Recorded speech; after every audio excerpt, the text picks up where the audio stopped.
Shannon Sharpe, a Hall of Fame football player, the star of ESPN's First Take, hosted by Stephen A. Smith, and the host of Club Shay Shay, which may be at this point the biggest, well, I mean, if not the biggest platform we've seen for podcasts, now finds himself in the middle of a storm. A woman who's going by the name of Jane Doe says that Shannon Sharpe assaulted her twice, threatened her life, and secretly filmed them having sex. She says that they met at an LA gym when she was 19. And what started off messy turned violent really quickly. Now, things get murkier when we get more information. Her lawyer is Tony Busby. If you know who Tony Busby is, then I don't have to say anything else. If you don't know, this is the person who represented the client who sued Jay-Z and who later, based on my understanding of the information, later recanted or acknowledged or said that she was sort of compelled to falsify testimony. That lawsuit got tossed with prejudice, which means the court won't hear it again. And now Busby's back targeting, I won't say targeting, but suing Shannon Sharpe with a case built on very shocking claims and a very, very high dollar ask. $50 million is what the lawsuit is for. Now, Shannon Sharpe and his team are not flinching on this. They're responding very aggressively. I reached out to Shannon. I had a brief interaction with him. We didn't get to talk about the details. But I do know that they are very serious about defending themselves from these allegations. Shannon Sharpe fired back. They called it a full-blown shakedown. And they say they've got receipts, including texts that paint a different picture of the woman, quote, asking for it rough. In this statement that Sharpe shared on his Instagram, the woman who Sharpe's team identified said in the text, quote, "I want you to put a dog collar around my neck and choke me while we're bracketed having sex." First things first. I need to say a few things here just to set the table so that there's no lack of clarity. Regardless of what we think about Tony Busby, we should begin from a premise of taking seriously any accusation of sexual assault that anybody makes, male or female, but particularly in a society that ignores or discounts or dismisses even the allegations of women or the reports of women or the experiences of women. We have to pay careful attention and be very mindful not to do that. Second, I don't care how many receipts you have of a woman saying that she wants to have rough sex. That doesn't mean that you can't be sexually assaulted. Anyone can be sexually assaulted, including people who like rough sex, including sex workers. She's not a sex worker, but including sex workers, including strippers. You know, and I'm saying all these things because we've seen people accused of things, and then they point to the occupation or the sexual proclivities or the sexual past of the accuser as if it's exculpatory, as if that means that the person isn't guilty. And I'll tell you a story about that maybe if we get a minute. But yes, so I just want to put that out there. I think we shouldn't rush to judgment, especially given who Tony Busby is and his history. And I've known who Tony Busby is for a long time, and he has a history of aggressively threatening celebrities or pressuring celebrities. Let me use a better word: pressuring celebrities to settle cases behind the scenes to avoid public allegations. More than once, Tony Busby's claims and Tony Busby's allegations and Tony Busby's clients have been proven to be less than truthful. And I think we need to actually sort through the facts, find out what really happened, and get to the truth here so that we can get to some semblance of justice. But I want to be very clear that Tony Busby's history of false accusations does matter. Not this woman's, but Tony Busby's, number one. But also, Tony Busby being a shitty person, which I believe he is, and a woman liking rough sex, which she may, doesn't mean that she wasn't sexually assaulted. So I just want to lay that out there as my position. Because I want to be responsible. I think it'd be irresponsible not to lay both of those things out. But I do want to get y'all's take on this, because this is this shocked me, y'all, for all the reasons. For all the reasons. Emanny, I'm going to start with you. When you heard the allegations, what'd you think? I'm gonna be totally honest. As ignorant as it is, and probably shouldn't be, the moment I heard Tony Busby name, I instantly thought, okay, shakedown. Only because of recent events and things that have been said of recent. Once I got out of that thought, I said, let me go ahead and just kind of put my bias to the side and kind of look into what the details were that were given. And from some of the details, seems very graphic. They seem to have a very graphic relationship at some point. I agree with you. We shouldn't instantly think that this is not possible solely because they had that graphic type of communication or interaction. I'm always intrigued as to why, unless there's like a statute of limitations thing on the criminal side, why the instant cure for all of this is always financial first. Like I'm not against that at some point, because I do think you should also hit people where it hurts the most, and sometimes that is their pocket. But I would like to know why there are no criminal charges filed as well. Like, for me, I think that's kind of what leads us to think that this becomes just solely a money grab, because there's no real justice that you're looking to get on that side. And that could also be another ignorant way of looking at it, because maybe that's just not a possibility for the person. Maybe just that avenue is just a little more lengthy, and it's probably easier to, go the civil route. But I don't like hearing these stories, because it puts us in a position where I like Shannon Sharpe. I like what he does. I like what he brings to media. I like what he did within sports. But I'm also the person that knows I don't doubt anything. I don't put anything past nobody. I don't think he's above any crime that he possibly could commit. So I want to go ahead and kind of wait to see what more evidence we get. I do think the biggest thing for me that pointed out, I would like for these guys that are very smart and very well about how they move within business, maybe be a little better at the women you choosing to deal with consistently. Like, and when I say that, when I read the text messages, there were a lot of things that young lady was saying that already to me told me something wasn't wrapped too well as far as you looking to build a relationship with this person. So I would have liked for someone like, but you know what, man? I don't know if that's what Shannon's looking for. I think when you're 58 and you're dating a 19-year-old woman that you met at the gym, you're there for a good time. That's my point. A long time. But that's my point. At 50 something, and I stand on this, and as someone who's 41, I don't see what business you got with a 19-year-old. I'm sorry, people can say that's legal. You're allowed to do whatever you want. Cool. I don't see it. I don't get it. When you're maturing, when you're thinking about maturation of your life and all the things that you have to risk, I wouldn't want to risk my legacy, my everything that I have on the tender 19-year-old age woman who don't know nothing about nothing, who don't have nothing to lose. Who's younger than your children? Yeah. It just doesn't make sense to me when we're talking about men or just people in general who move within this business and speak to just being crafty and just very business sound. The people you sleep with plays into your business. The people you now let me bring Treva in for a minute, because there's a couple things you said and a couple things that the audience is saying that I think are interesting and noteworthy.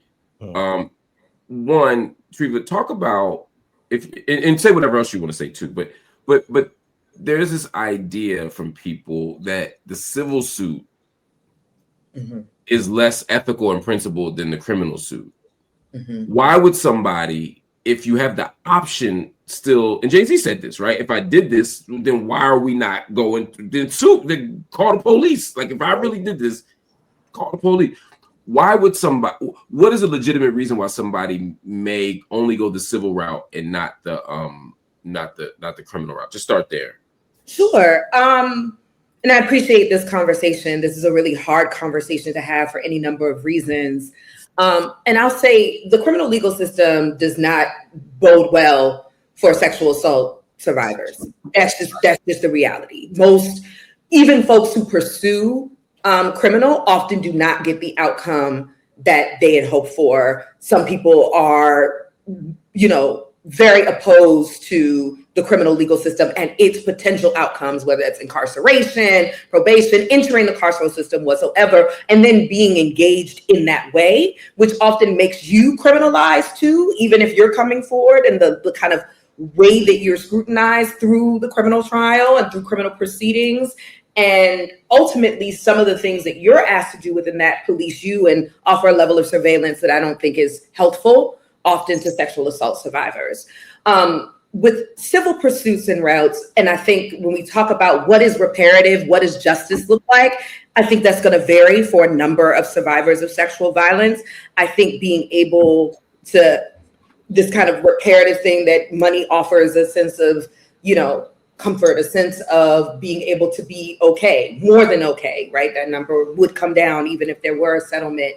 Like, that is a way to say, like, I've acknowledged that this horrible thing happened and I want to have the resources to move on, the resources to do whatever.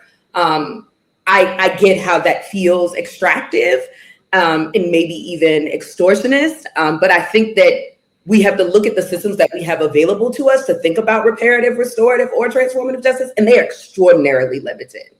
And I think a more recent example of this is thinking about one of the cases against Sean Diddy Combs when we think about Cassie and what she had asked for, right? And that's under a different kind of Survivors Act and law where, where statute of limitations would have prevented certain kinds of criminal proceedings for what had happened, that compelled a certain kind of reaction from them that got the ball rolling on a set of other very important conversations about violence, about sexual violence, and what she endured, right? And if you read her deposition that she gave and then had the unfortunate instance of seeing the video of what happened, the deposition was actually much less harsh than what we actually saw on that video. And so I think it's really important to say that there are various ways that survivors get to respond to what justice looks like for them and what kind of process they want to have with regards to feeling some semblance of whole, right? Because no matter what, they're always going to be post-violence, post whatever incident that happened. And so what are the things that can assist them on moving forward in a way that acknowledges that something happened, but also gives them a kind of resource base from which to move? Let me ask both of your questions. Treva, you answer first, and I want to get Emanny's take on this too. I stipulated at the beginning that we shouldn't be judging a woman based on the kind of sex she likes. Yes. Right? Like wanting rough sex, wanting to get choked, wanting to get tied up, whatever. I mean, frankly, I don't want to get that graphic because it'll be a distraction. But whatever you're into, as long as it's consensual, you're into it, right? So whatever, right? That doesn't mean that doesn't make you rapeable. That doesn't make you more eligible for sexual assault. It just doesn't matter what people are into, right? By that same token, should we not look at Shannon? Should we hold that same kind of arm's length skepticism when we look at Shannon at 58 dating a 19-year-old? I think somewhat a little different here. And I'll say this just because there are a level of power dynamics that exist in that between a 19-year-old young woman, I'm inclined to say girl, based on my own kind of framing of someone who routinely teaches 18 to 20-something year olds, that feels very young, still has a teen in the age there. There's the money dynamic, the power dynamic. There's so many dynamics that are present there that I think make consent far cloudier than saying, I like rough sex. Here are the parameters by which I mean that and what I want. And still being able to say no to certain things even within that, right? So you might want to get choked one night and then not want to get choked another. Right.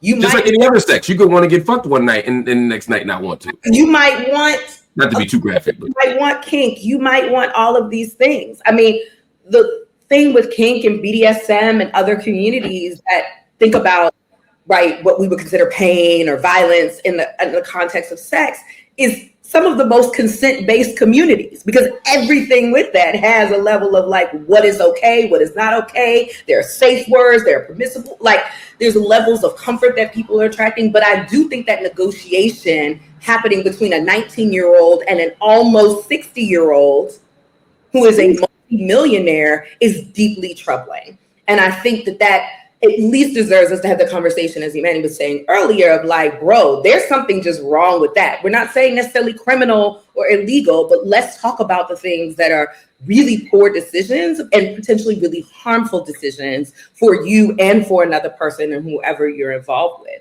I think that's important to say in this moment. And I've always thought, as fun as some moments can be with Shannon Sharpe and Club Shay Shay, whatever, the misogyny there is very real too.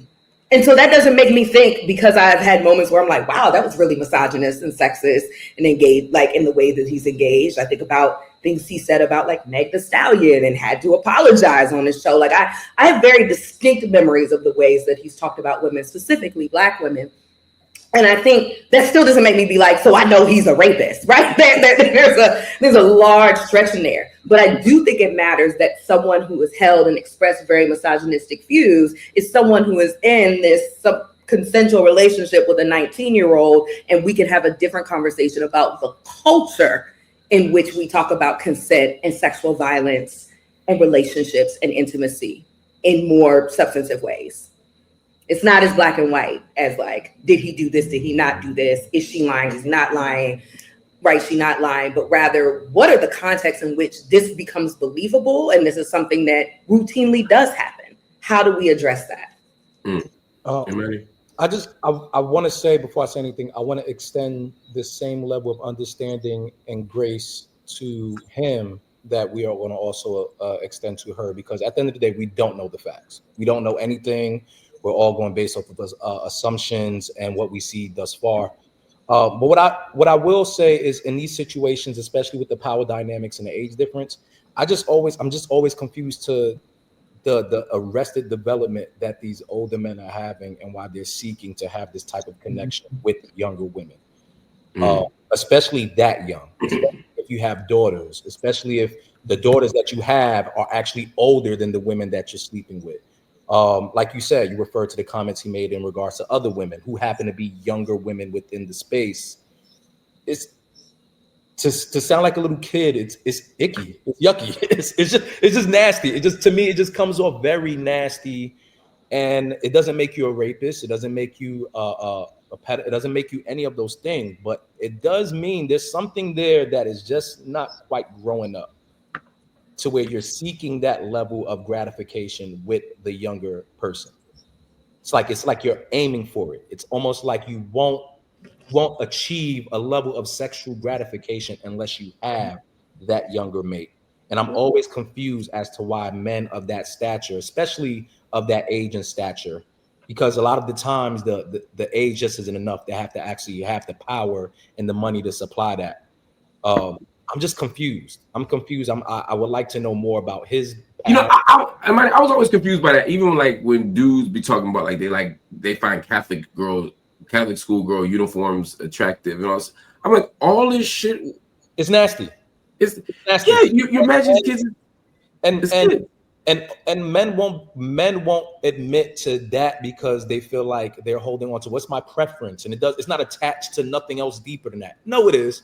There's something in there that has not grown up. There's something in that is twisted to where instead of you going ahead and seeking out, whether it be counseling or some type of understanding as to why you're thinking that way, you're just validated with other examples. Well, this person does it and no one says nothing about that. Or what about the young girl that aims for older men? It's like, okay, you don't have to be one of those older men that fall for that. You could have a standard. You can grow up at some point. At 41, I don't want anything to do with a 19-year-old girl. It's not a woman to me. You just got legal. And if you just turned 18, a day ago, you were 17. So all that, the people make a lot of excuses for the nonsense and Frank for saying, but the bullshit they want to put up with. And I do think people of that age need to look into why they seek that type of sexual gratification. Because it wasn't like a relationship. It's not like you loved the person. It's not like you were looking for anything more than what this is. You were dealing with this woman solely for sexual gratification. Why? And that's wild. And again, I just to put a bow on this, again, we need all the facts to come out. The Tony Busby thing, again, I don't care what kind of sex she likes, and I don't care about the Tony Busby thing. Gives me considerable pause, just because I know his history even prior to Jay-Z. When the Jay-Z thing came out, I said, again, I'm listening to this accuser, and my inclination is always to lean. Women don't lie about being raped, is a general rule, right? Women don't lie about being sexually assaulted. Just statistically, the odds are minimal. Tony Busby, though, does. And so that's just a whole other variable that we have to think about. And it doesn't mean everybody who he represents is lying either. But I did think to myself, if you are a credible accuser, and you see what just happened with Tony Busby, and you know his history, why would you go to him, or why would you stay with him? Now, again, that doesn't mean they're lying. I'm just genuinely curious to understand what they're thinking. Were they perhaps already tied to him before the Jay-Z thing happened in the Diddy? It's Jay-Z and Diddy. Were they? Is there a legitimate, credible, reasonable explanation for why this happened? I don't want to assume the worst. Again, it's just hard not to assume the worst when Tony Busby's involved. So we're going to watch this carefully. We're going to watch it play out. The Diddy trial is coming up soon. There was talk of delay, but that trial is going to start in May. So we're going to have a lot to talk about and a lot to cover.